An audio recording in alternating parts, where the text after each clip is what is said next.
Honey, and we're here at the Burrillville Arts Festival, and it's even bigger and better than it was last year. You might see some of our footage and see that we were here just having a grand time, but this time we've had some wonderful performances, and this year we have the Okinawan Temple from Smithfield, Rhode Island, and we have the sensei right here who has brought all kinds of people here to show us some of their beautiful work, and we're going to have a little demonstration. But sensei, would you like to tell us a little bit about the temple and yourself? I started training when I was in the military in 1968 to 1972. I started learning Shorin karate. When I came home as a black belt, I began teaching, and I've been still training and progressing. I am currently a 6th degree, which is Rokudan in Japanese. I've been teaching Shorin karate from Okinawa, the birthplace of karate. I've taught many students over the years who have gone into college or the military, and all have become very successful, young and respectable adults. Well, that's just wonderful. Now, I do like a little bit of Tai Chi myself, so I can enjoy this immensely. But we also have some volunteers from the temple who wanted to come out and show us a little bit of their stuff. So I know that we have young Gregory and young Brandon who want to be stars on TV, at least for the next 5 minutes. So, okay, you two, if you want to show us your stuff, have at it.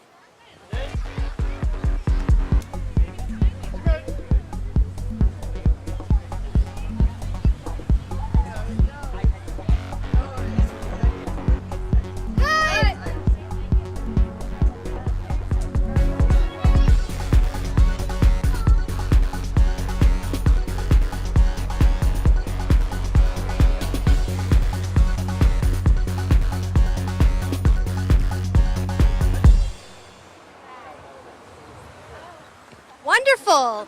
Thank you so much, guys. Well, thank you so much for taking the time to share with us and let us have a little bit of footage of you. So enjoy the festival and have a great time. Thank you. Thank you. I'm here with Mr. Joel Peterson.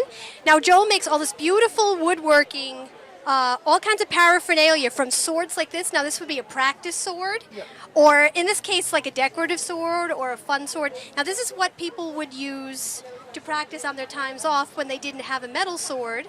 And Joel, if you'd like to tell us a little more detail about this. Well, he uses these just as a fighter would use it, practice against the back. They'd hit a post with this and use it to practice to build their stamina, their muscles, because they were going to have to swing this for hours in a battle and trying to stay alive.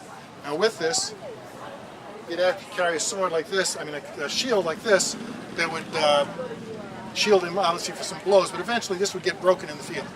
A few good blows of an actual sword would crack this shield. It also has a strap on the back that you can actually strap this around. You can put this on your back so that you can carry it around with you much more easily when you're not in battle. And also if you're retreating, you won't get an arrow in your back. Well, you know, these things are terrific because there are plenty of history buffs and people who love this kind of thing. And, you know, this, especially when you make it yourself, too. So, I mean, this is wonderful craftsmanship. They also had to prepare their minds, not just their bodies, which is what some of these games were for here. This game in particular comes from the Vikings. It's called Nevatavo, it means King's Table. They used it to teach their kids how to fight against superior numbers. I'm trying to hold this so it doesn't all slide off. But the Vikings are here in the middle, the light-colored ones. They have to get their king to the corner to win. Doesn't matter how many men they lose. You'll notice there's twice as many dark guys as light guys. That was to teach the kids to fight against superior numbers. So there's strategy, planning, and sacrifice involved, and patience involved in winning this game. It's very easy to learn how to play, but it's not that easy to learn how to win consistently. Oh, terrific. This one right here is the Scottish version of Nevatavo. The Scots were invaded by the Vikings so many times they became Scots, and for whatever reason they came up with their own game. And then some of these other games, like this one right here, is a game called Merrills by the English. It was an Egyptian game originally. Then the Egyptians were invaded by the Romans. The Romans adopted the game. The Romans invaded England. The English adopted the game. You can actually go to some cathedrals in Europe or in England, and you'll find this pattern here scratched onto the pews. The kids used to play some. The church services took sometimes 8 hours, so they needed something to do. But it's a great game to teach, again, patience and strategy. This is another Viking game called Fox and Geese. The geese are the gray ones, the fox is the red one, and the fox has to jump over, like in checkers, each goose, to take them off the board. When he takes all but 5 of them off the board, he wins. The geese have to surround the fox so he can't move at all. If they can do that, then they win. Well, these are terrific games. We have modern board games today, but they had it all together even back then. They did. This game, Nevatavo, was very, very popular until around the 12th century when chess came along. Well, thank you so much, Joel, for showing us all of this stuff. This is terrific because not only is it fun and it's beautifully made, but it's also educational, too. So people who come and want to come down here and buy this, now you also have a website, am I right? I do not have a website. I have an email address and a phone number, but I don't have a website. Okay. All right. Well, then, I'll check this again. So I'll say, so you do have an email, and we can share that if you like. And so anyone who's interested in checking this stuff out, please check this, and we will have this on there for you. Email address is thetoymaker.rhodeisland@gmail.com. But I still need love, 'cause I'm just a man. And these nights never seem to go as planned. I don't want you to leave, will you hold my hand? Oh, won't you stay with me? Because you're all I need. This ain't love, it's clear to see. But darling, stay with me. Why am I so emotional? No, it's not a good look and some self-control. And deep down I know this never works, but you can lay with me so it doesn't hurt. Oh, won't you stay with me? Because you're all I need. This ain't love, it's good to see. But darling, stay with me. Oh, won't you stay with me? Because you're all I need. This ain't love, it's good to see. But darling, stay with me. Oh.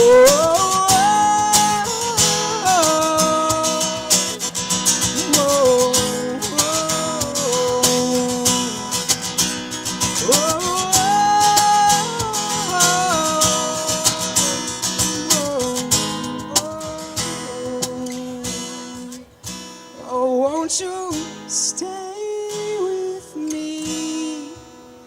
Because you're all I need.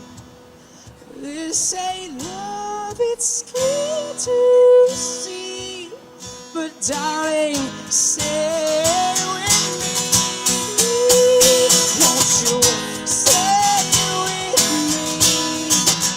Because you're all I need. This ain't love, it's good to see.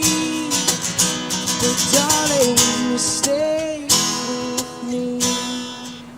Oh, darling, stay with me. Hi, we are here at Glassifaction vendor spot right here with Carl, who does beautiful artwork etching on glass. Now, I know that he has a secret way to do this, and he's not going to tell us because every good magician does not give away his tricks.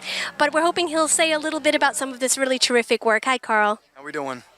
Well, we're great. So tell us a little bit about your booth. I know you have some really interesting work here of all different styles and stuff, and it's just beautiful, really. So you want to tell us a little bit about it, how it got started? Well, it's about, I say 3 years ago, and my fiancée, Karen, right here, was curious about painting on glass. So she started painting on glass, so I was looking at it going, well, is this something I can do?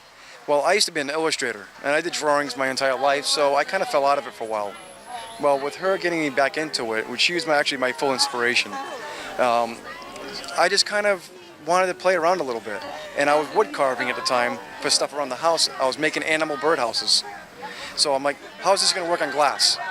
So I decided to grab some dollars, went to the dollar store, grabbed a bunch of glasses, decided, okay, if I break them, they're $1.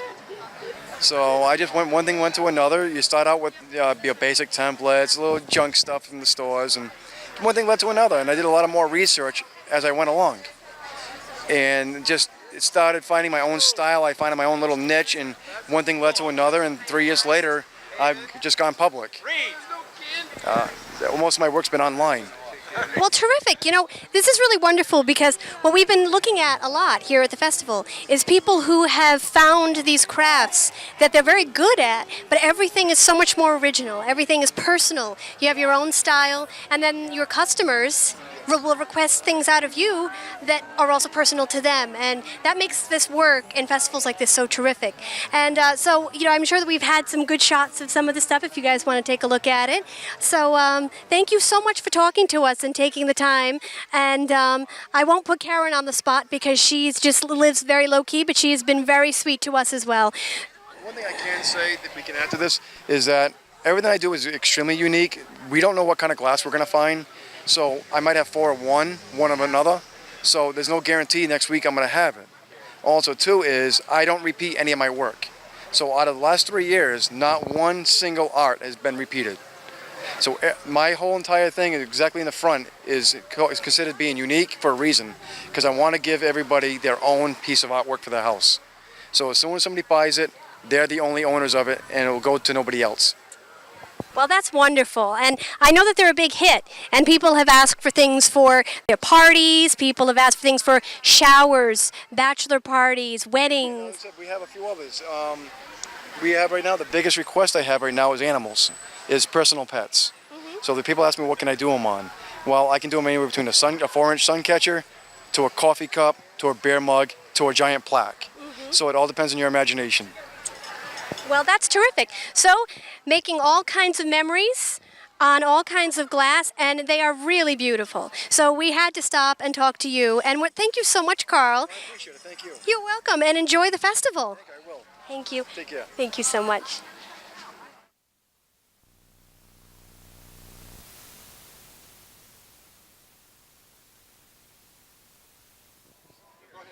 Okay. Well, hi. I'm Honey, and I am here at the booth with Eric. Eric does etching on wood, and you can see some of his beautiful work here. So Eric, tell us a little bit about this work and how you got into it. Everything I do is on repurposed wood.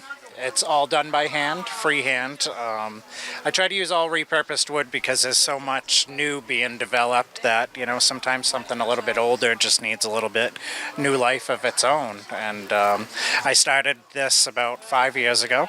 It's what I do full time now. And it's really been a great journey. It's been really fun. I started out and I did about a quarter of my work was trees, and now probably about 90% of my work is trees. So. Okay, beautiful, because I can see that you do logos and you have, you know, special crafts and things like that. So you've really branched out, so to speak, from trees.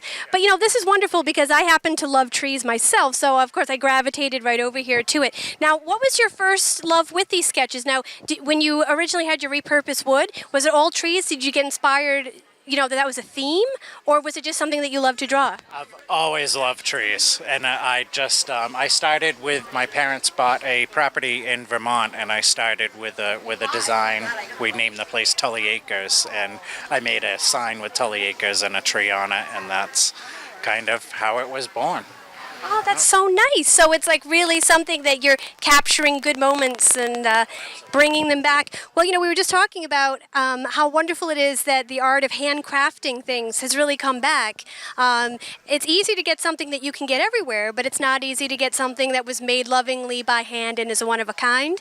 And so this is something we've been talking about at this festival. And there's so much original stuff here from artists in the area. So Eric, thank you so much for showing us all of this stuff, because I really do love it. Now, of course, I love all of the trees. I'm a bit of a pine tree girl myself, and I like Vermont too, so I guess.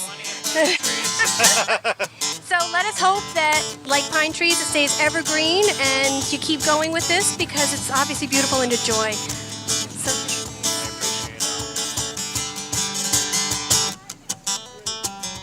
They told me there's more to this life than you know. Surrender your soul, let go. kids embrace the cold. I don't know why we're getting worked up over politics and greedy antics. There's more than this. It's gotta be more than this. Well, I know I'm wasting my breath when I say, point at yourself when God ain't looking your way. I just know that there's gotta be something more than enemies. There's some good news to bring to the kids at school. Learn how to love when I'm at home for war. But it's out of sight and you're out of your mind, just like you never heard it before. Never heard it before. It's a shame how we waste our days playing stupid headbands, living in Broadway. I've gotta get out of this place. Oh, when all you ever hear are the bad things that go around, like someone got gunned down. Why does it have to be this way? Yeah. There's gotta be something more. Whoa. There's gotta be something more. I know I'm wasting my breath when I say, point at yourself when God ain't looking your way. I just know that there's gotta be something more than enemies. There's some good news to bring to the folks alone. Learn how to love so we can feed the poor. But it's outside and you're out of your mind, just like you never heard it before. There's gotta be something more. Whoa. There's gotta be something more.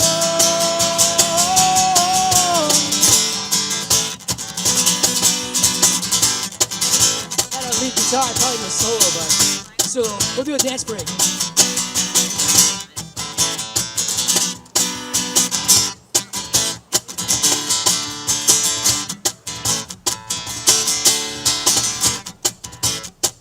the best I can do. I'm wasting my breath when I say, point at yourself and looking your way. I just know that there's gotta be something more than enemies. Get some good news to bring to the kids at school.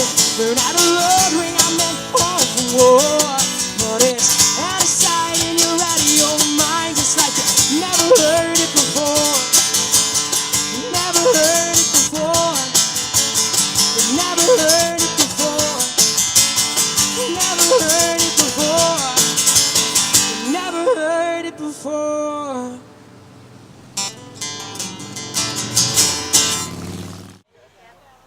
Thank you for coming over. I hope everybody had a really good day, made lots of money, enjoyed it.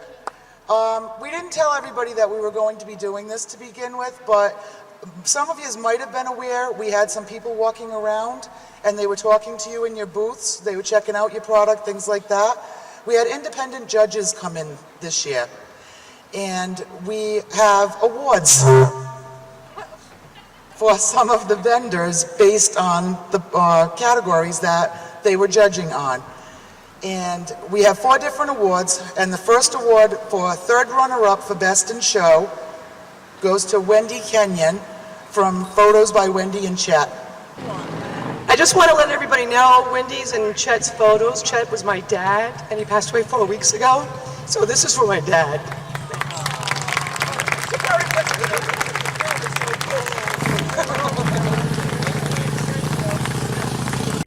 Our next one is the second runner-up, and it goes to Donna Gauthier from Honeybee Creations. Melissa is the Greek word for honey.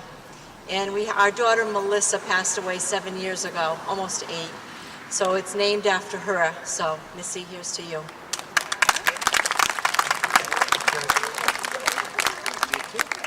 Our first runner-up is Joel Peterson, the toy maker.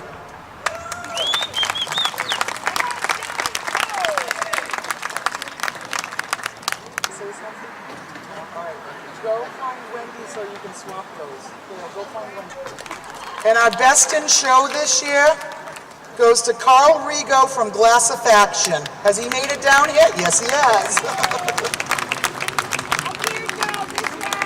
Come on up. On stage, baby.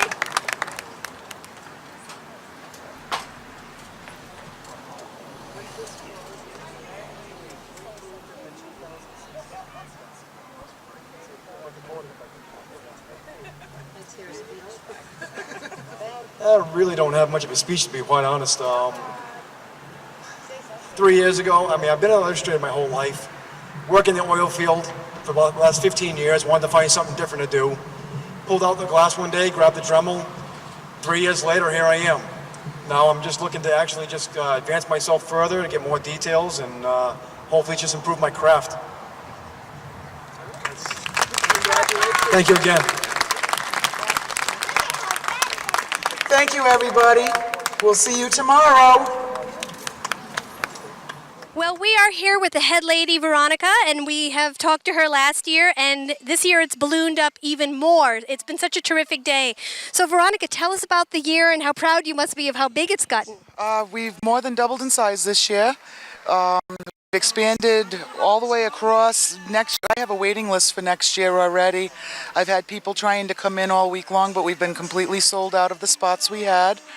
It's been a long road. It's fallen together. We've got a lot of different things going on this year. We have cotton candy, we have popcorn, we have novelty booths. Kids can make their own bracelets. We have sand art this year. So a lot has changed since last year. Well, absolutely. And, it just seems like yesterday that we had the last one. Yes, I know. And you really got it rolling. I know that it was kind of, shelved a little bit for a while. You got it kick-started, and now, wow, look at this. This thing is rolling on. So next year is going to be an even bigger monster, let's hope, right? We expect it to be, yeah. We expect that we're probably going to be down into Freedom Park and even further along over in the gazebo area and across Levy School. Wow. So, you know what? Ask and work for it, and you will definitely receive. And you worked hard, we know that. And here we are. The weather's a little different this year. Last year was a little bit overcast and rainy. This year it's been sunny and beautiful. And I have to say, everyone that we've talked to has had a great time. And sounds like they're all really happy that they came this time. I'm glad to hear that. We did get a lot of repeat vendors back. So, that made us feel good because now we know that they did well. They enjoyed coming back. They've been happy with the turnout. Well, we had music today and it's still playing, and people are really enjoying it, and it's a picnic atmosphere. And you know what? Everyone who works so hard, and we know who you are, everyone who works so hard, it's really come together. And now let's hope that at this point in the night, we're all just able to unwind and enjoy it, or at least in a little while. Well, Veronica, thank you so much for setting this up for us all. Oh, thank you, and I think I have a glass of wine calling my name. If anyone deserves it, you do. Thank you. Well, thank you, everybody. Have a good time. You strike right through my core and every arteries you're onto me. Now you're floating on the wings to discovery, and you don't know me. Yeah, and you don't want to. You lost touch in Santa Fe, you went MIA. I kicked the wind that day, never ever really knowing where you're going, how you get there, where you gonna stay. Serendipity quickly flowing into me. I never thought I'd see you again. All of a sudden everything is so sudden. You wanna be friends, but you don't know me. Do you really want to? I'm so out of my league.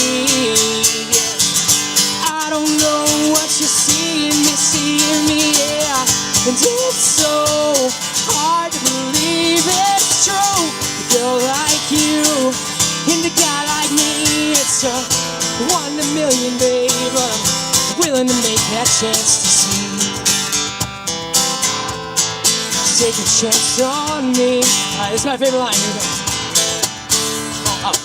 She's 1 in a million, she's part Brazilian, she's got a way with words. She hates politics, thinks they're a bunch of pricks, and they should all go stick it where the sun don't shine. Look at the time, how it flies when we're both alone. And you don't love me, yeah, do